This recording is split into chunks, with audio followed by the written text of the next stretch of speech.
talent show. I gave a show similar to this, just playing some pop songs with violin, and the feedback is great. So I decided to keep going with it, and now today I'm proud to say, you know, I'm taking places I never imagined.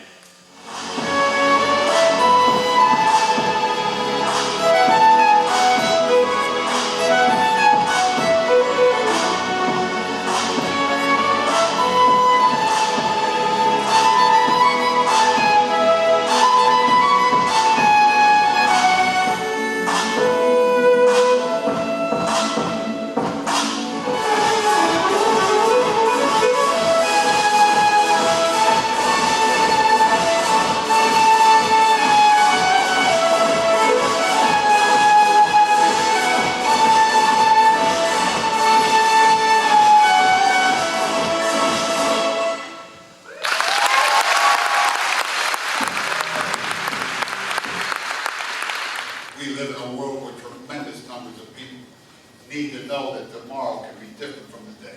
And I would say, based on your leadership, the education you're getting here, the way you're going to be launched, you're going to have an opportunity to help bring tremendous amounts of hope to people desperately in need of it. You are signs of hope, and you are agents of hope as well.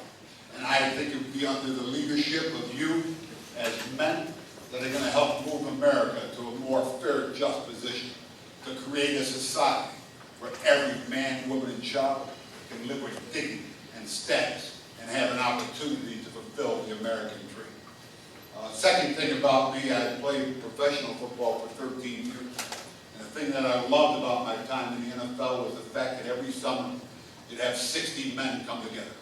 They come from all four corners of this nation. They were black, they were brown, they were white, they came from the inner cities, the suburbs, the farmlands of America, and every year they created this community called a team.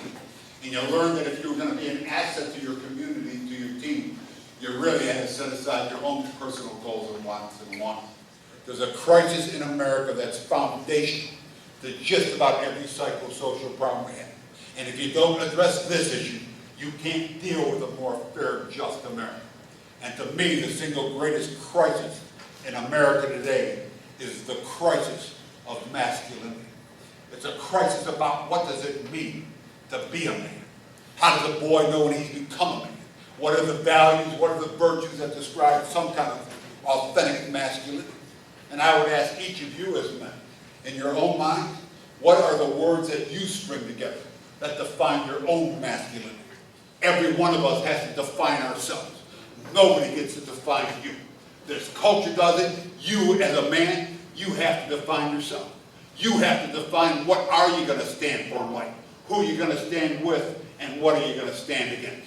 Because if you don't, this society is going to try to minimize and marginalize you in tremendous numbers away. And the reality is this: the way that you see yourself, you will move toward and become that which you believe about yourself. The problem is, many of us still hold on to false messages, false definitions for who and what we are. You've got to integrate it, have coherence in your life to be the man that you were created to be.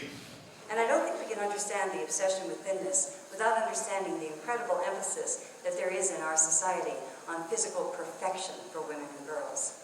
So now let's take a quick look at the image of women in advertising.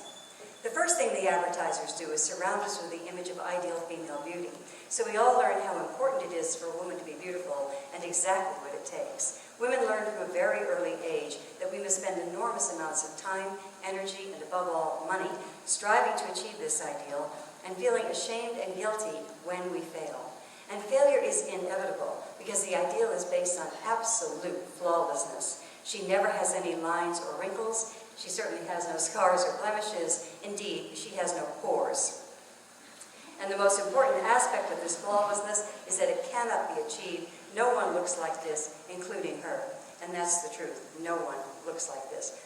And the research is clear that this affects our self-esteem. How could it not? And it also affects how men feel about the very real women in their lives. When men are in research studies are shown lots of photos of supermodels, they then tend to judge real women much more harshly, not surprisingly. The human body cannot get any thinner.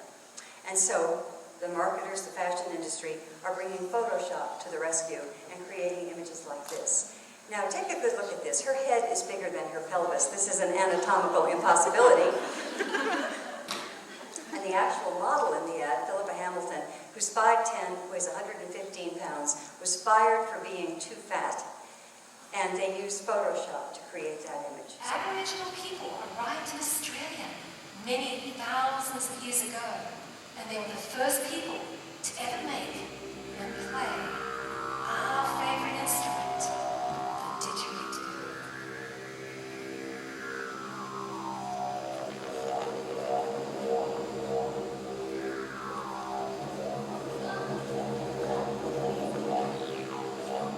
You could probably have a conversation with any of those people in English. You see, in Australia, though the Aboriginal people, they speak many different tribal languages. Just about everybody today speaks English.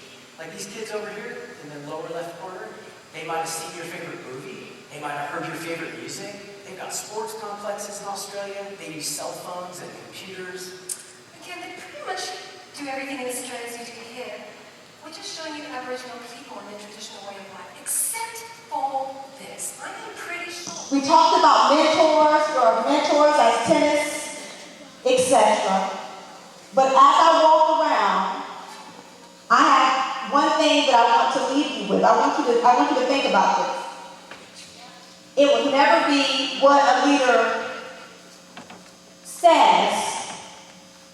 It will be the action behind the leadership and what a leader does. So in closing, what I want you to do is this. I don't want you to tell me about leadership. I want you to show me a leader. You told me all the things a leader does. You told me about leaders. You told me how leaders are supposed to behave. So I'm sitting here, and as I'm walking, I'm holding a $10 bill in my hand. I don't want you to tell me about leadership. I want action. Show me what a leader does. What does a leader do? What does a leader do? What does a leader do? What do you show me a leader? Give him a hand. Give him a hand. Give him a hand. Give him a hand. And everything I said is done. If you don't remember anything else, it's yours. You must remember this.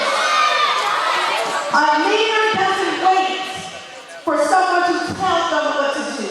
They teach you this all day, every day. They bring people in because they care about you. But a leader takes action. Just like for the SAT, ACT, all your tests. It's not about a question. It's about the answer. And what we did is we talked about it, but you had to put the theory to practice. And what he